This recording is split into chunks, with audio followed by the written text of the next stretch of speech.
وجاءنا رمضان باليمن والإيمان تسمو بنفحته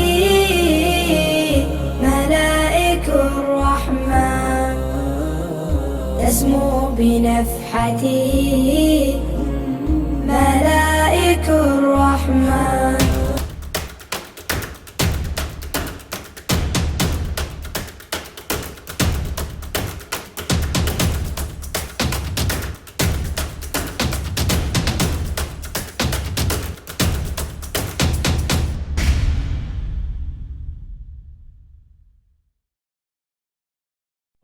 waxaa jiray in lagu magacaabi jiray Waxshi waxa uu ahaa nin adoon ah waxa uu ku riyoon jiray kuna hamiyi jiray mar uun inuu noqdo xor maalin maalmaha ka mid ah ay fursadii uu ku taameeyay tim hortiisa.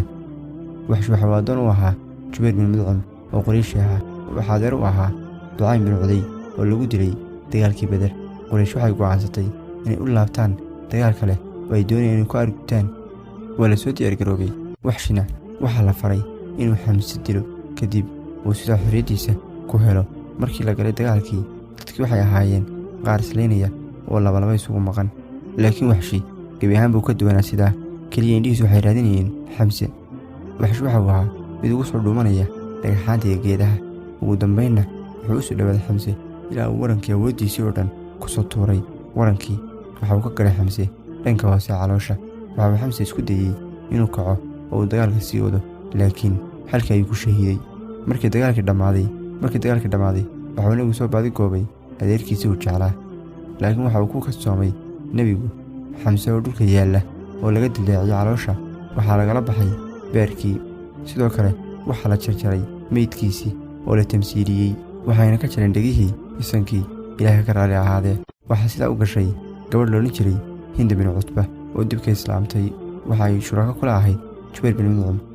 Jubayr waxa uu Waxshi u ballan qaaday xorayn halka ay Hindina u ballan qaaday gunaan lacageed aad u tiro badan. Hindi waxa ku kalifinay sidaas samayso waxaa dagaalkii Badar laga dilay aabaheed adeerkeed walaalkeed iyo inankeedii. nebigu markuu arkay xaaladda uu adeerkii ku sugan yahay waxa uu yidhi haddaan isafi murugoonayn oo aanan ka baqayn in laga dhigto sunno gadaashay waxaan u dayn lahaa Xamse meydkiisa halkaas ilaa ay ka cunayaan shimbiraha iyo waraabayaashu si qiyaamaha looga soo ururiyo caloosha xayawaankaas.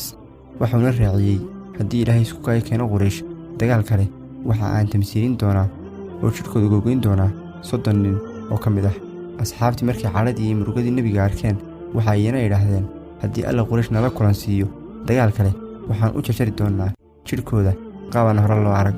kadib waxaa soo degtay aayadda ah وإن عاقبتم فعاقبوا بمثل ما عوقبتم به ولئن صبرتم لهو خير للصابرين واصبر وما صبرك إلا بالله ولا تحزن عليهم ولا تكن في ضيق مما يمكرون.